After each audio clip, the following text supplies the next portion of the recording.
Yes, good morning students.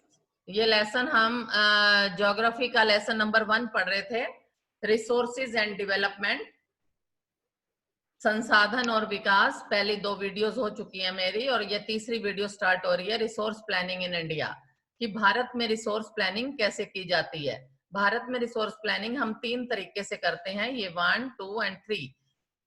पहला point है identification and inventory of resources across the regions of the country. This involves surveying, mapping and qualitative and quantitative estimation and measurement of these resources. यानी कि ये resources की पहचान करना, identification, inventory कहते हैं खोज करना कि ये कितने हैं हमारे पास और कहाँ पर हैं ये रिसोर्सेज। यानी कि हमें इनकी क्वालिटी भी देखनी है और क्वांटिटी भी देखनी है, और इनके पता चलने के बाद हमें उनको बाहर निकालना है, एक्सट्रैक्ट करना बोलते हैं उसको, एक्सट्रैक्ट भी करना है। और सेकंड पॉइंट है हमारा evolving a planning structure endowed with appropriate technology, skill and institutional setup for the implementing resource development plans। तो यानी कि हमने किस तरीके से, किस टेक्नोलॉजी से उन्हें एक्सट्रैक्ट करना है, ये हमारे पास टेक्नोलॉजी होनी चाहिए कि बाहर हमने उनको निकालना है, रिसोर्सेज को हमने कैसे प्राप्त करना है, उसकी हमारे पास टेक्नोलॉजी होनी चाहिए। तीसरा पॉइंट है हमारा matching the resource development plans with overall national development plans. यानी कि जो हमारे पास रिसोर्सेज हमें मिले उससे हमें नेशन की डेवलपमेंट करनी है। यानी कि जैसे एग्जांपल आप ले लीजिए झारखंड का, झारखंड में आयरन ओर मिला हमें, तो हमने उसको एक्सट्रैक्ट कर लिया, निकाल लिया, और फिर हमने उससे पूरी कंट्री की नीड्स को पूरा किया। तो हमें ये देखना है कि हमें जो भी रिसोर्सेज प्राप्त हो रहे हैं वो हमें बचा के रखने हैं। हमारे पास टेक्नोलॉजी की कमी ना हो तो हम सारे रिसोर्सेज को निकाल सकते हैं। Absence of technology and institution में हिंडर डेवलपमेंट। अगर हमारे पास टेक्नोलॉजी की कमी है तो हमारी डेवलपमेंट में बाधा आ सकती है। अगला पॉइंट है आपका कंजर्वेशन ऑफ रिसोर्सेज, कि आपको रिसोर्सेज को बचा के कैसे रखना है। Irrational consumption and overutilization of resources may lead to socio-economic and environmental problems। कहते हैं अगर आप irrational यूज करते हो, ओवर यूटिलाइजेशन करते हो रिसोर्सेज की, तो क्या हो सकता है, आपको हानि हो सकती है। May lead to socio economic and environmental problem start हो सकती हैं इससे। यानी कि हमें अपने लालच को भी कंट्रोल करना चाहिए, अगली फ्यूचर जनरेशंस के लिए भी रिसोर्सेज को बचा के रखना चाहिए। तो ये गांधी जी का एक एग्जाम्पल है। गांधी जी ये कहते थे कि there is enough for everybody's need but not for anybody's greed. कि ये देखिए, there is enough for everybody's need not for anybody's greed, कि सबकी जरूरतों को पूरा करने के लिए हमारे पास काफी रिसोर्सेज हैं, लेकिन किसी के लालच को पूरा करने के लिए रिसोर्सेज नहीं है। He wanted against mass production, he was the person who was against mass production and wanted to replace it with the production by masses। Gandhi ji कहते थे कि मॉडर्न टेक्नोलॉजी जो है इसने एक्सप्लॉयटेशन शुरू कर दिया नेचर के साथ, कि जो मास प्रोडक्शन कर रहे हैं उन्हें रिप्लेस कर देना चाहिए। किससे? प्रोडक्शन बाय मासेस से। यानी कि लोगों की जरूरत के हिसाब से ही हम रिसोर्सेज को इस्तेमाल करें। तो लैंड एज रिसोर्स हम पढ़ेंगे, लैंड रिसोर्स। लैंड रिसोर्स में बेटा हमने 3 चीजें पढ़नी है। एक तो इसका क्या यूज है, फिर एक इसकी लिमिटेशन क्या है, तीसरा इस distribution of Indian land masses क्या है। तो पहला यूज क्या है बेटा, सभी चीजों को, लैंड जो है बेटा फाइनाइट मैग्नीट्यूड है, एक्सपैंड नहीं हो सकती, जितनी है उतनी ही है, फिक्स है ये। तो we live on land, we perform our economic activities on land and we use it in different ways। Thus land is a natural resource। तो लैंड हमारा जो है ये नेचुरल रिसोर्स है। It supports natural vegetation, wild life, human life, economic activities, transportation, communication system. तो यानी कि land जो है इस पर हम सारी चीजें देखते हैं। यानी कि हमारी इंडस्ट्रीज भी लैंड पे हैं, हमारे हाउस भी लैंड पे हैं। तो लैंड जो है हमें एक बेस प्रोवाइड करता है। तो और ये human life, vegetation, wild life, economic activities, transport, communication system सबको सपोर्ट करता है। तो इसकी लिमिटेशन क्या है बेटा? लिमिटेशन इसकी ये है कि इसका ऐसा यूज करो कि ये ना हो कि हमारा रिसोर्स ही खतरे में पड़ जाए। हमारे पास land under important relief features क्या है? ये जो आपका ब्लू कलर का एरिया है ये प्लेन्स का है, पर्पल एरिया माउंटेन्स का है, और व्हाइट क्रीम एरिया जो है वो प्लेट्यूज का। प्लेट्यूज आपको मालूम है क्या होता है?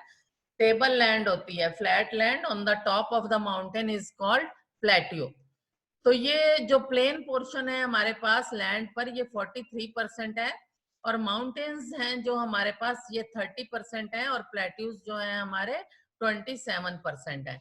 अब हम इसका पढ़ेंगे डिस्ट्रीब्यूशन ऑफ, ये तो हमने देख लिया डिस्ट्रीब्यूशन ऑफ लैंड मासेस। ये डिस्ट्रीब्यूशन है हमारे पास लैंड मासेस का प्लेन्स में, माउंटेन्स में और प्लेट्यूज पे। अब आ जाइए हम पढ़ेंगे लैंड यूटिलाइजेशन। जो लैंड यूटिलाइज हम कर रहे हैं वो किन किन रूप में कर रहे हैं, हमारे पास लैंड का प्रयोग कैसे होता है? Land resources are used for the following purposes. Number 1 है फॉरेस्ट। लैंड जो यूज हो रही है वो फॉरेस्ट के रूप में भी यूज हो रही है, यानी कि कुछ लैंड पर फॉरेस्ट भी है। दूसरा पॉइंट है land not available for cultivation. हमारे पास ऐसी लैंड भी है जो कल्टीवेशन के लिए अवेलेबल ही नहीं है हमारे पास, मतलब कल्टीवेशन हो ही नहीं सकती, वो बैरन लैंड है और वेस्ट लैंड है। Land put to non agriculture uses, यानी कि नॉन एग्रीकल्चर यूजेस के लिए भी लैंड हमारे पास है, जहां हम बिल्डिंग बनाते हैं, रोड्स बनाते हैं, फैक्ट्रीज बनाते हैं, लेकिन कल्टीवेशन नहीं करते हैं। और क्या है हमारे पास? Third point other uncultivated land. दूसरी अनकल्टिवेटेड लैंड कौन सी होती है? एक्सक्लूड किया गया इसमें फैलो लैंड को। तो पहला है हमारे पास permanent pastures and grazing land. ऐसी लैंड्स हैं हमारे पास जो कि सिर्फ पशु ही चर सकते हैं, वो पेस्चर लैंड है। और दूसरा है under land under miscellaneous tree crops groups not included in the net sown area. Net sown area के अंडर वो नहीं है, वहां पर तरह तरह के ट्री क्रॉप्स उगी हुई हैं। Culturable wasteland left uncultivated for more than 5 years, 5 agriculture years. कहते हैं ऐसी लैंड जिसको कि हम 5 साल के लिए अनकल्टिवेटेड छोड़ देते हैं, ऐसी लैंड्स भी हमारे पास हैं। इन ये तीनों की तीनों अनकल्टिवेटेड लैंड में आ गई। फैलो लैंड्स क्या होती हैं बेटा? फैलो लैंड्स होती हैं, इसमें जो करंट लैंड होती है और other than current fallow land होती हैं दो। एक तो करंट फैलो, जो करंट फैलो लैंड होती है उसको 1 साल के लिए खाली छोड़ दिया जाता है, लेफ्ट विदाउट कल्टीवेशन फॉर 1 और less than 1 agricultural year. And other than current fallow कौन सी होती है? ये वो लैंड होती है जो कि हम 5 साल तक के लिए खाली छोड़ देते हैं। आगे है नेट सोन एरिया। क्या होता है बेटा? नेट सोन एरिया वो होता है area sown more than once in an agriculture year plus net sown area is known as gross cropped area. इसको मैं एग्जांपल से आपको समझा देती हूँ कि नेट सोन एरिया क्या है। नेट सोन एरिया बेटा मान लीजिए कि आपने 1 साल में एक क्रॉप उगाई है, 2 हेक्टेयर लैंड है आपके पास और 1 साल में आपने एक ही क्रॉप उगाई है, तो आपका नेट सोन एरिया कितना हो गया? 2 हेक्टेयर। ठीक है, अब एक आपके पास जमीन तो वही 2 हेक्टेयर है, लेकिन आपने जो फसल उगाई है उसमें साल भर में 3 फसलें उगा ली, तो आपके पास नेट सोन एरिया कितना हो गया? 2 × 3 इज इक्वल टू 6 हेक्टेयर हो गया। तो ये नेट सोन एरिया आपका निकल आया। उसके बाद है land use pattern in India. Land use जो पैटर्न है भारत में कैसा है? The use of the land is determined both by physical factors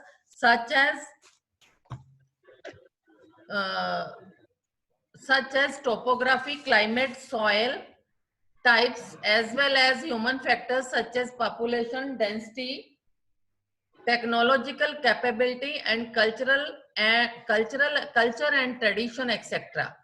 तो आप ये देखिए, नीचे आ जाइए, the land under permanent pastures, ये भी डिक्रीज हो रही है आपकी लैंड। अब मेन है जो आपका land degradation and conservation measures. Land degradation, degradation means उसका कम होना, डिग्रेड होना। आपको ग्रेड्स मिलते हैं, आप पास होते हो, A grade, B grade, C grade, ठीक है। लैंड का भी डिग्रेडेशन होना, एक ग्रेड्स मिलना और एक डिग्रेड हो जाना। कोई बच्चा फेल हो जाता है तो हम उसको कहते हैं जी इसको ई ग्रेड मिल गया है, ठीक है। तो लैंड का भी डिग्रेड हो जाना, इसको कहते हैं कि 95% of the our basic needs for food, shelter and clothing are obtained from the land. Human activities have not only brought about degradation of land but have also aggravated the pace of natural forces to cause damage to land. कहते हैं human activities ने ऐसा कर दिया land को कि land degrade होती जा रही है हमारे पास, जबकि लैंड ही है जो हमें फूड भी देती है, शेल्टर भी देती है, क्लोथिंग भी देती है। लेकिन फिर भी ह्यूमन एक्टिविटीज जो है ये लैंड को डैमेज कर रही हैं। कैसे डैमेज कर रही हैं? Some human activities such as deforestation, overgrazing, mining and quarrying to have contributed significantly in land degradation. कहते हैं, हम कहते हैं ना ज्यादा से ज्यादा पेड़ उगाओ ताकि जो है मिट्टी बह ना जाए। मिट्टी का बहना, मिट्टी का उड़ जाना, एक स्थान से दूसरे स्थान पे चले जाना, that is land degradation. Deforestation, पेड़ों को काटते जा रहे हैं। ओवरग्रेजिंग, पशु सारी धरती को जड़ों समेत खा जाते हैं, तो वहां पर भी लैंड डिग्रेडेशन। माइनिंग, माइनिंग से इतनी सारी मिट्टी निकल आती है माइनिंग से, आपको पता है, तो वो क्या है? वो भी लैंड का डिग्रेडेशन है। Mining sites are abundant after excavation work is complete, leaving the deep scars. अपना ये जो traces are overburdening in states like Jharkhand ले लो, छत्तीसगढ़, मध्य प्रदेश, ओडिशा। डिफॉरेस्टेशन हो रही है यहाँ पर, इन 4 स्टेट्स जो आपको नाम बताया मैंने, झारखंड, छत्तीसगढ़, मध्य प्रदेश और ओडिशा में। डिफॉरेस्टेशन मीन्स पेड़ों को काटा जा रहा है। क्यों काटा जा रहा है? माइनिंग के कारण। वहां पर माइंस खोदी जाती हैं, पेड़ काट दिए जाते हैं, माइंस बनाई जाती हैं, जिससे कि लैंड डिग्रेडेशन हो रहा है। अब गुजरात है, राजस्थान है, एमपी और महाराष्ट्र है, यहाँ पर ओवर ग्रेजिंग हो रही है, तो लैंड डिग्रेडेशन हो रही है। ये लैंड डिग्रेडेशन के कारण है बेटा, ये जो हाईलाइट्स हुए हुए हैं, ये क्वेश्चन आ जाता है कई बार, लैंड डिग्रेडेशन के क्या कारण है? तो आप बताएंगे पहला कारण डिफॉरेस्टेशन, लैंड डिग्रेडेशन का। दूसरा कारण ओवरग्रेजिंग, पशुओं का चर जाना। तीसरा कारण हरियाणा, पंजाब, वेस्ट उत्तर प्रदेश में ओवर इरिगेशन। ओवर इरिगेशन, सिंचाई ज्यादा होना, पानी का पानी बह रहा है, फसलों में पानी तो दिया जा रहा है लेकिन ओवर इरिगेशन हो रही है, जिसके कारण मिट्टी भी बह के जा रही है। तो और चौथा कारण आपका क्या है? इंडस्ट्रियल एफुलेंट्स, जो वेस्ट होता है as waste, have become a major source of land and water pollution in many parts of the country. जो इंडस्ट्रियल एफुलेंट्स हैं वो सीधा पानी में गिरा दिए जाते हैं, बहते हुए पानी में, या फिर लैंड के नीचे दबा दिए जाते हैं, तो वो भी एक लैंड डिग्रेडेशन का कारण है। उसके बाद है आपका सॉइल एज रिसोर्स।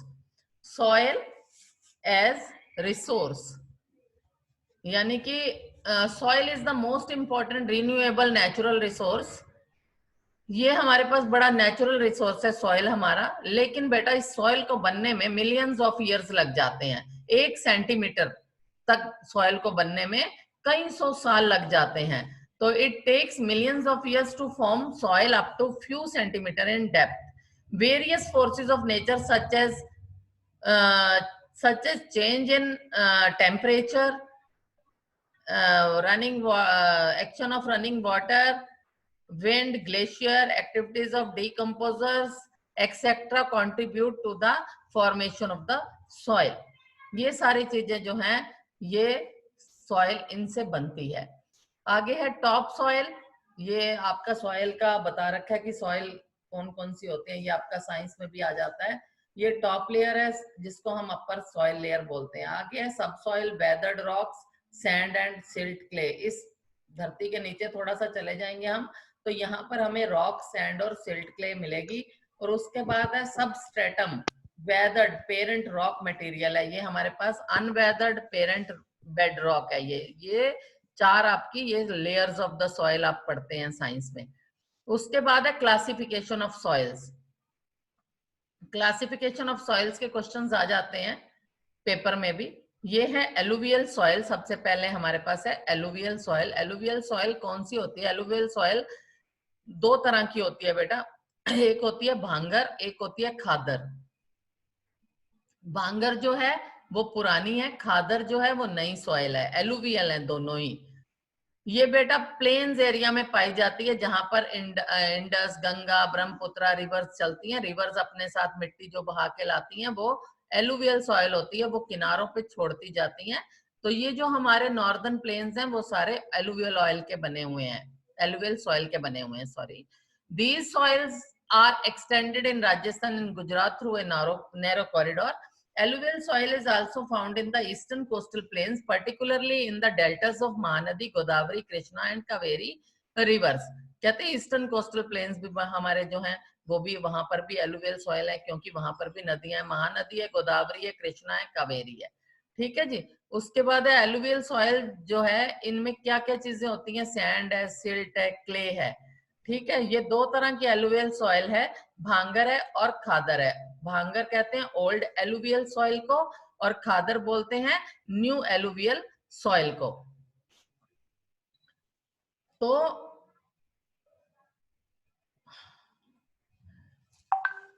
कंकर नोड्यूल्स देन खादर, कहते हैं भांगर में कंकर नोड्यूल्स ज्यादा होते हैं खादर की बजाय, फाइन पार्टिकल्स होते हैं खादर में। Fine cut, it has more fine particles and is more fertile than the bhangar. Khadar में मोर फाइन पार्टिकल्स होते हैं सॉइल के, कंकर भी नहीं होते हैं। Alluvial soil as a whole are very fertile. Alluvial soil जो होती है ये काफी उपजाऊ होती है, क्योंकि इसमें potash, phosphoric acid and lime की मात्रा ज्यादा होती है, जो कि sugar crane, paddy, wheat and other serial and pulses के लिए, पल्सेस क्रॉप्स जो उगाई जाती है, दालें बोलते हैं हम इसको, हम अनाज और दालों के लिए बहुत अच्छी होती है ये एलुवियल सॉइल। इसमें हाई फर्टिलिटी होती है। आगे है, पहला हमने एलुवियल सॉइल पढ़ा, अब हम ब्लैक सॉइल पढ़ रहे हैं। ब्लैक सॉइल को हम रीगर सॉइल भी बोल देते हैं। ब्लैक सॉइल जो होती है बेटा, ये दो ही चीजों के लिए बहुत अच्छी होती है उगने में। ये इसमें कॉटन और शुगर केन, दो चीजें बहुत अच्छी उगती हैं। ये हमारे डेक्कन प्लेट्यू में मिलती है हमें। ये ब्लैक सॉइल बनती कैसे है बेटा? जब लावा लावा जो है फूट कर बाहर निकलता है और बाद में ठंडा होने के बाद वो जम जाता है, तो वो ब्लैक सॉइल होती है, लावा से बनती है। ये पढ़ लीजिए, the Deccan trap basalt region is spread over northwest Deccan Plateau and is made up of lava flows. Maharashtra है, सौराष्ट्र है, मालवा है, मध्य प्रदेश है, छत्तीसगढ़ है, extend in the southeast direction along the Godavari and Krishna Valley. ये देखिए बेटा आपके सामने ब्लैक सॉइल का ये बता रखा है फिगर 1.7 में। उसके बाद आप आ जाइए, आपकी ये मैप है। ये मैप में आपके मेजर सॉइल्स पोर्शन है। ये मैप से आप समझिए, क्योंकि ये सॉइल का मैप भी है आपके सिलेबस में। फॉरेस्ट एंड माउंटेन्स पे में ग्रीन कलर दिखाया गया है, एलुवियल को हमने ग्रे दिखाया है, रेड एंड येलो को रेड स्ट्रिप्स वाला दिखाया है, ब्लैक सॉइल को हमने ये थोड़ा डार्क ग्रे दिखाया है, लेटराइट को पिंक दिखाया है, एरिड सॉइल को हमने येलो दिखाया है, ये हल्का सा। तो ये कहाँ कहाँ होती है मैं आपको बता रही हूँ। फॉरेस्ट एंड माउंटेन्स वाली सॉइल ये रही, ये ऊपर फॉरेस्ट, ये देखो सिक्किम का एरिया, ये देखो अरुणाचल प्रदेश। तो ये ग्रीन वाला जहां पर आपको पोर्शन दिख रहा है, ये आपका सारा माउंटेनियस सॉइल है। ये आगे आ जाइए नॉर्दर्न प्लेन्स में, ये हल्का ग्रीन कलर जो आपको दिखाई दे रहा है, लाइट ग्रीन, ये गुजरात में आ जाओ, राजस्थान का थोड़ा सा पार्ट है जो आपका इंदिरा गांधी कैनाल वाला पार्ट है, और ये आपका नॉर्दर्न प्लेन्स है। इधर आ जाइए आप, असम का पार्ट है आपका, नीचे आपका थोड़ा सा वेस्ट बंगाल का। तो ये पार्ट जो है ये एलुवियल सॉइल का है आपका, ये देखो यही कलर है ना एलुवियल सॉइल। उसके बाद रेड एंड येलो, ये जहां आपको स्ट्रिप्स रेड येलो दिख रही हैं, ये आपका रेड येलो सॉइल का एरिया है। उसके बाद ब्लैक सॉइल आपकी यहाँ पर डेक्कन प्लेट्यू में, ये राज्य गुजरात में भी है थोड़ी, ये सारा पार्ट आपका जो है डेक्कन प्लेट्यू का, साउदर्न प्लेट्यू का, ये ब्लैक सॉइल का है। लेटराइट सॉइल कहाँ है? लेटराइट सॉइल ये है बेटा, ये देखिए थोड़ा सा वेस्टर्न कोस्टल प्लेन पे, ये पिंक सा शेड है आपका, ठीक है। ये बीच बीच में फिर ये लेटराइट सॉइल है, ये यहाँ पर भी आ जाइए आप, इधर उड़ीसा और ये थोड़ा सा वेस्ट बंगाल की साइड, ठीक। उसके बाद एरिड, एरिड कहते हैं रेतीली मिट्टी, रेतीली मिट्टी तो हमारे डेजर्ट में ही होती है, ये डेजर्ट एरिया। ठीक है, ये इस तरह आपके पास types of soil, major soil types का ये मैप था आपका। उसके बाद है आपकी थर्ड वाली, जो आपने दो तरह की सॉइल पढ़ ली, एलुवियल सॉइल और ब्लैक सॉइल। अब है आपकी रेड एंड येलो सॉइल। ये मैं आपको कल पढ़ाऊंगी, हमारा टाइम जो है ये खत्म होने वाला है अभी। तो आप के पास अगर आपको कोई भी डिफिकल्टी लगे लेसन में, मैं इसकी आपको रिकॉर्डिंग भी भेज दूंगी, अगर कोई भी डिफिकल्टी लगे तो आप मुझे पूछ सकते हैं। बेटा इस सेशन के बाद, ये लेसन पढ़ाने के बाद मैं आपको हिस्ट्री का या इकोनॉमिक्स का नेक्स्ट लेसन हम लेंगे उसके बाद। ठीक है बेटे, और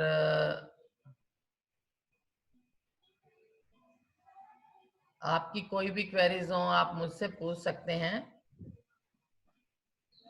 मैंने आपको अनम्यूट किया है, आप भी कर लें 2 मिनट के लिए और बातचीत करें। तो बताइए बेटा, आपको समझ आ रहा है ये lesson? Yes ma'am. Yes ma'am. Very good. आप रिकॉर्डिंग सुन लेंगे, उसके बाद आपको पूरी तरह से समझ आ जाएगा।